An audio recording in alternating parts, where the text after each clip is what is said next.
Operation తర్వాత పప్పు తింటే చీమ వస్తుందా? నేను డాక్టర్ రాంబాబు, ఆర్థోపెడిక్ సర్జన్. చాలా మంది పేషెంట్స్ ఆపరేషన్ అయిన తర్వాత పప్పు తినాలన్నా వద్దా అని చెప్పి అడగడం కంప్లీట్గా బంద్ చేశారు.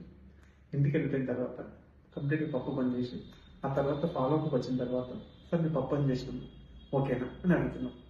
సో పప్పు తింటే ఏమవుతుంది? పప్పు తింటే వాళ్ళు చెప్పే ఆన్సర్ చీమ వస్తుంది అని. ఎవరు చెప్పింది అంటే మా నాన్న చెప్పింది, మా తాత చెప్పాడు, మా అమ్మ చెప్పింది. సో ఇవన్నీ చెప్తున్నారు. అసలు పప్పు వల్ల చీమ వస్తుందా? అసలు పప్పులో ఏముంటాయి?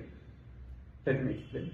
సో ఒకటి ప్రోటీన్స్, దానివల్ల మీ కండరాలు గాయం తొందరగా మారడానికి మరియు బోన్ తొందరగా అతకడానికి ఉపయోగపడుతుంది. 2 కార్బోహైడ్రేట్స్ అంటే పిండి పదార్థాలు, దానివల్ల మీకు ఎనర్జీ వస్తుంది.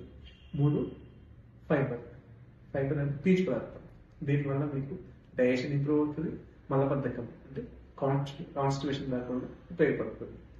4 విటమిన్స్, దీనివల్ల మళ్ళీ మీకు ఎనర్జీ వస్తుంది. ఇమ్యూనిటీ అంటే వ్యాధి నిరోధక శక్తి అనేది పెరుగుతుంది.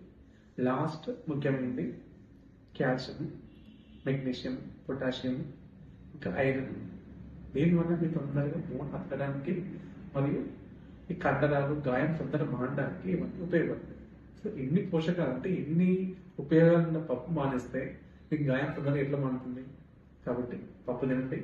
వీళ్ళకి దాంట్లో ఆకుకూరలు మిక్స్ చేసుకొని పప్పుతోటి పాటు రైస్ ప్లస్ చపాతి కలుపుకొని తినండి. Thank you.